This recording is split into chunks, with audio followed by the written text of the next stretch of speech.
We're in Edinburgh, Texas, also known as the Rio Grande Valley, and home to the RGV Vipers, the winningest team in the NBA G League. Let's go, let's go, let's go! Hey, let's go, circle up real quick. I gotta say a couple things. I don't know if you guys noticed I'm mic'd up today, so if you guys don't want to say anything, you don't want your fans to hear, just think about that. I'm mic'd up today, all right? So I'm gonna be nice to you guys, all right? Philadelphia 76ers head coach Nick Nurse recounts on his time in the G League. Yeah, the G League was a great training ground for me as a head coach just because of the experience. And Danuel House reflects on his time in the G League in pursuit of his dream of making it to the NBA. Got it. Gotta be a lion down there. Run again, let's walk through it. Vipers practice and much more. Vipers, here's House. Oh, yes, put it down. I'm Danuel House, a G League alumni, and you're watching Call Up with April Marie. Hello, and thanks for joining us. Welcome to The Call Up. I'm your host, April Marie. With the G League growing in popularity year after year, it's no surprise that it's amassed thousands of new fans since its inception. Each new season bringing forth stories of both triumph and sacrifice, all for the opportunity to say, I made it to the NBA. For many players, the G League serves as a catalyst in pursuit of that dream. One team in particular, however, has made its mission to not only develop players for the next level, but dominate in the process and win over and over again. Right here, we're pushing it, no matter what. We want this space right here, so make sure this spot is very important, all right? Well, for me as a coach, I try to keep it light. I know sometimes, as coaches, we can be hard on our guys. Swing it, on the pass, he cuts through, right? We're getting right into three. Exactly. There's room to fake, go, hand off. Here, we want to hear, because it's just like a side pick and roll. All right, you guys got that? We do a lot of teaching. We put them on the line. We do a lot of running. We do all this stuff that their minds kind of get all, out of whack. So if we keep it a little light and keep it fun, they'll stay engaged a little longer. So I try to keep them engaged with, kind of being personal, telling jokes and things like that. And that's my style. But when it gets time to be serious, I can be serious. So they know that, and I think that helps them stay engaged with me. You guys got it. Yeah, you can still. You shot opposite. Yep. Perfect. Hold on. If I drive here, exactly, tell them, right? And that's how you do it. You drive middle, you go baseline. Drive baseline, you go middle. All right? You guys got it? Some days it's more just go out there and play, but I like to teach a lot too because these guys, you can't take for granted, that they know it, right? And for me, I've been there, I've been a player, I've been under great coaches, I've learned a lot. So, each day I prepare and my staff prepares to try to teach these guys. So obviously they want to get to that next level and they have a dream, so it's our job to get them there. Hey! All right. That was pretty good. Now, but serious note. A lot of teams are doing that now in the NBA, right? I mean, you've seen Golden State do it for years with GP2 and a lot of guys. It just puts you in a bind because this low man, he's used to splitting two, right? I'm the sink guy. Coach, you're now entering your second season as head coach of the RGV Vipers. What has this year in the G taught you about yourself that perhaps you were unaware of before? Well, as a first-year coach, you really don't know some of your coaching style. You think you know, but until you get into the thick of things, the playoffs, or even like middle of the season, you don't know how you're gonna react to certain things. And I found some of the stuff was natural, not just saying it because I'm trying to brag on myself, but I think a lot of coaches I've been under taught me a lot, and I kind of subconsciously picked up a lot of things that I didn't know I had. So there were some things that I didn't know I can do that naturally just came, and was excited about that, but obviously still like a player, tough on myself, and as a coach you can't really be that. You have to be even-keeled and just take it game by game, and I learned last year I really have to do that. And players capitalize on their time here in the G and really using as a proving ground. Right. How are you capitalizing on your time in the G League? Doing as much as I can. G League, the best thing about the G League is you wear many hats, right? We don't have a big coaching staff like the NBA where there's so much, you could delegate a lot of things. But here, you got to come to that coaches meeting ready to go with the answers because, you're doing a lot, right? So for me, I want to do as much as I can, learn as much, learn about my weaknesses and my strengths, So when I do get to the next level, I understand them and I can get better at them. The G League sometimes, and it's hard for people to see until they're here, how much talent's here. And they still talk about it as a lower league in a sense, just because it's under the NBA. But as you can see, there's a lot of former NBA players playing in this league, a lot of really good coaches, even they coaching in the NBA are coaching in this league. And then we're not talking about the coaches that are head coaches in the NBA right now, that were G League coaches. So now it's challenges, but I think it's just growing every day. And this organization, how has it been able to maintain its winning culture? And not only that, but just succeed in having the buy-in of new players year after year. Yeah, I think as a coach, you read all these books and they talk about, building a culture, right? And I think the biggest thing is to build that environment. Building a winning environment, every coach wants that. Every coach in the world, football, baseball, basketball.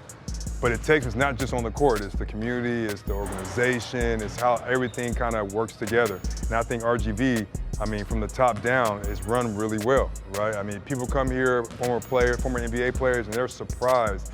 The facilities, the amenities, from the apartments to the food to the community supporting us, right?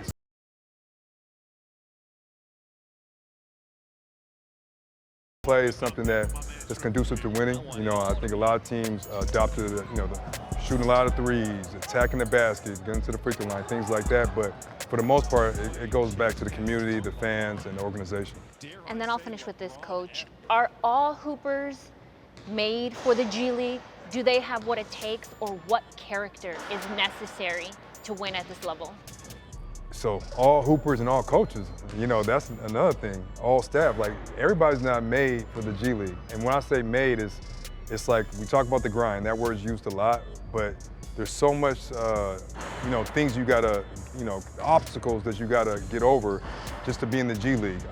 One, you're not the fans, you're not in no big arena, unless you're at RGV and some other arenas, but most arenas are not big.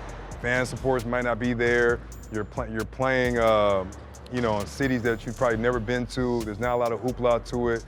So you gotta stay focused all the time, and you can't use it as a way of just, okay, I'm gonna get through it, I'm gonna get through the G League and then get to the next level. No, you gotta use this is it. This is your time to shine, to work as hard as you can.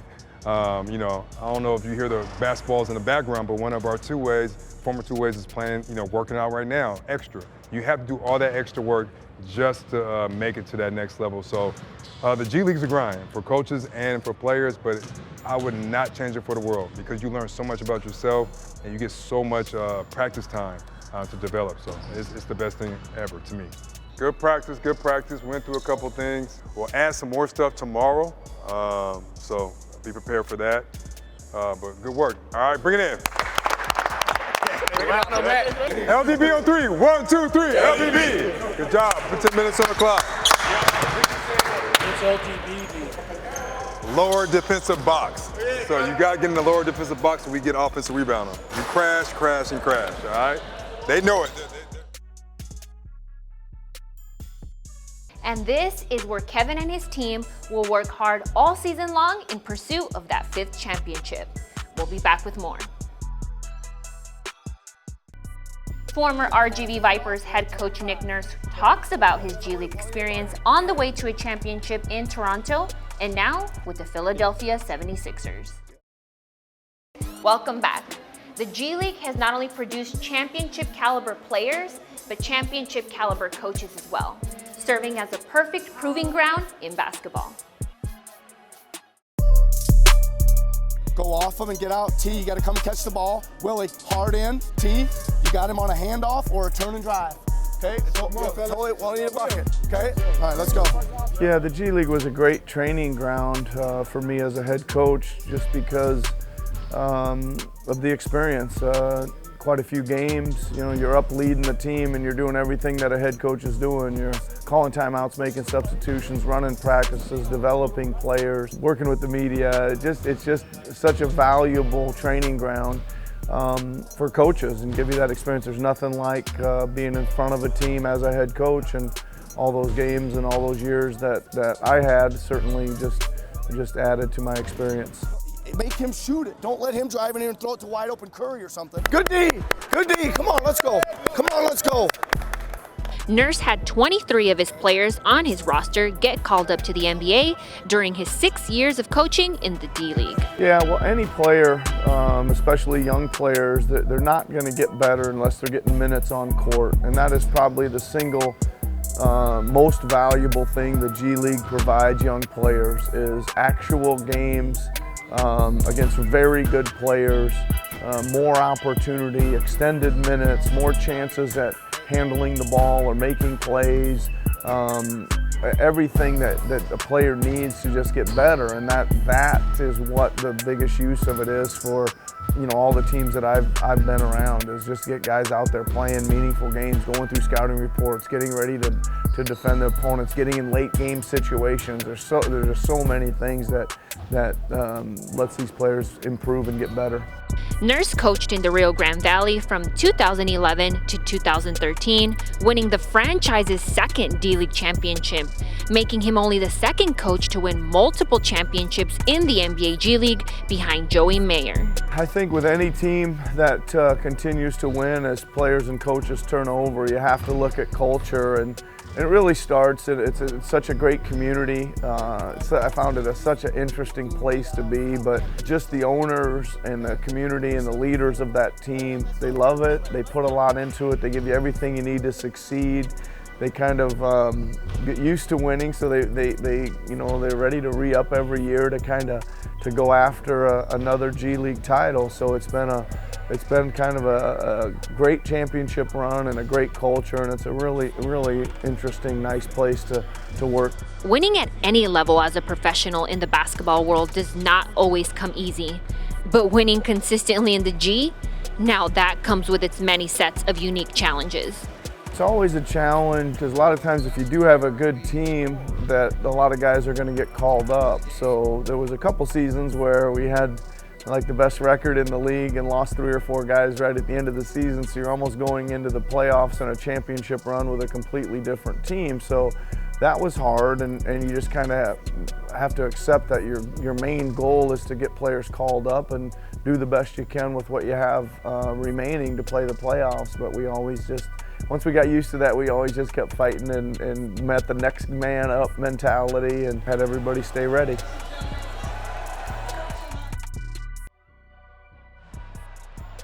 Time for a break, but we'll be back with another Sixer and G League alum Danuel House as we talk about his basketball journey, so stick around.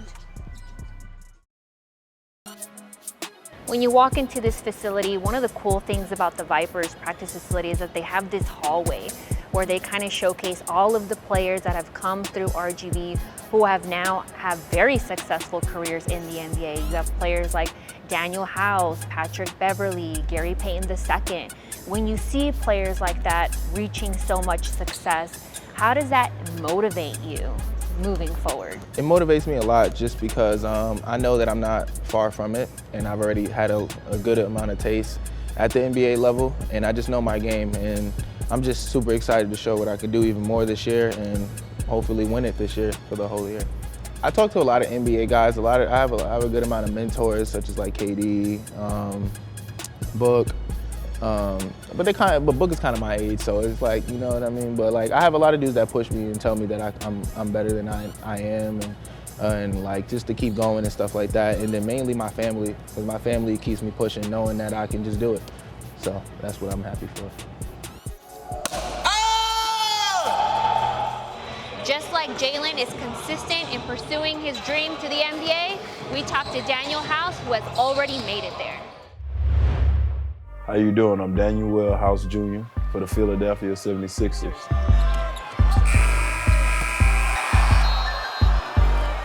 I played a few games in the D, probably about 25-ish games in the G. Oh my goodness! Picking up where he left off! At the time I was there, I really had something to prove, and I had a mission that I wanted to get conquered. I learned a lot. You get served humble pie from the flights, the hotel living arrangement. It really puts you in a state of mind where you must work, you gotta work, all you know is work. You gotta be a lion. You gotta be a lion down there. There's warriors down there that can play. They're just looking for the right opportunity, and they're not giving up, so why should you? How good has he been? He's got 16. It's like that college when you go get that first degree. Like you get to go there and relearn some things, get better at things, and really focus on the defensive end. It really get to make you focus and hone into a lot of the detail of the game of basketball. Joseph Blair was one of the best coaches I had. He rode with me high and low, and he lived with the outcome of me being the player that I was. And his best advice was to me, because he played himself, was to use your instinct. You know what instinctively got you here. Use it and just apply it to what we're trying to apply. Sixers pushing. Mike seeing this. House Jr. Count it. And one. His second unit. Continuing roll, and Tyrese and company loving it. You gotta trust your brother. That's the only way we're gonna win, and that's the only way everyone else is gonna take that next step up. Because when you get called up, you're gonna fit a role. So he used to always be bluntly honest with us and always communicate with us when we were doing good, when we were doing bad. He was the first to watch film. Like, he did it all, and like, I'm grateful for him. Having experienced many ups and downs in such a short time, House is grateful for the perspective he's had during his career, believing that his hard work would get him through the tough moments. When asked to reflect on his journey, he recounts on what he's learned from being undrafted and grinding his way onto 7 NBA teams, along with 5 stints for 3 G League teams. So I didn't have my name called, so I got up in the gym and recrafted myself. And I'm still recrafting myself as we speak. So with that being said, guys just, like I said, they take the G and they really recraft their game. They really fine tune themselves for the guys that do make it out, you know? So shout out to the guys that's still working down there. Keep pushing. Your work don't go unnoticed, trust me. So keep working. One day it's gonna break through for you, and it's gonna happen.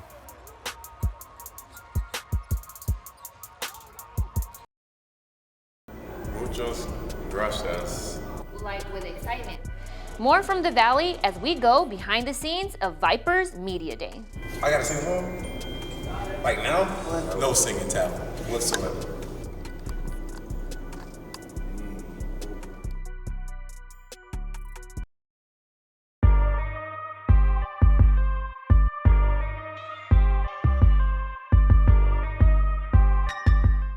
Travis, the Vipers as an organization have found extreme success since their inception. It starts with everything we do in Houston with the Rockets. You know, I think I would put the support we get from Houston, from the Rockets, up against any team in the league, and the way that our organization values everything that happens here with RGV, with the G League, you know, from the top down, and I think that is just huge, you know, and I think that's something that the league as a whole is moving towards.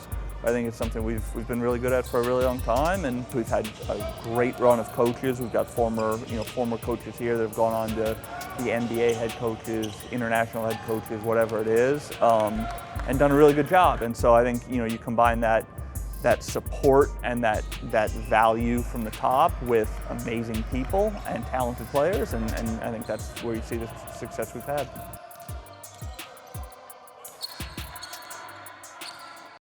Looking at the camera over here. Got it. Do your thing. Awesome. Thank you. All right, we can Thank you. Thank you.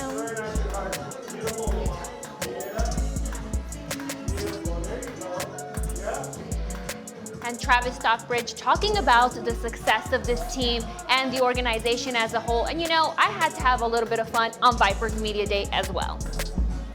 Hold on, not yet. Go ahead.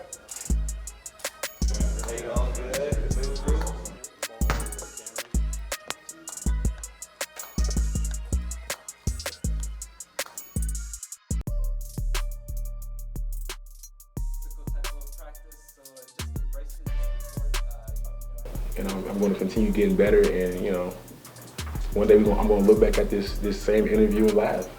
Happy holidays. It's Darius Days, and I have a song for you. I gotta sing a song? Like now? No singing talent whatsoever. That was more like a poem, but it was good. This is probably the favorite part because this is probably the silly room, right? The way we do all the silly stuff? Yeah. Yeah. This is the vibe. 3, 2. There you go. I'm gonna try some Mexican. Perfect.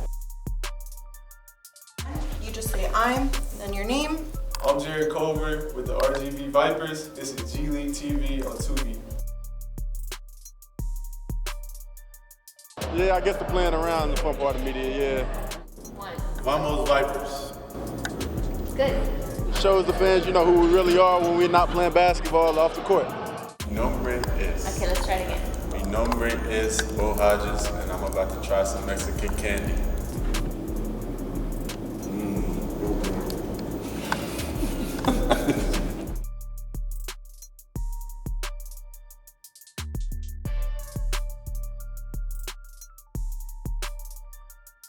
Where are you at mentally right now as you get ready for the season? I listen to old 80s music just every morning just to calm me down, and then I just go in the gym and work as hard as I can.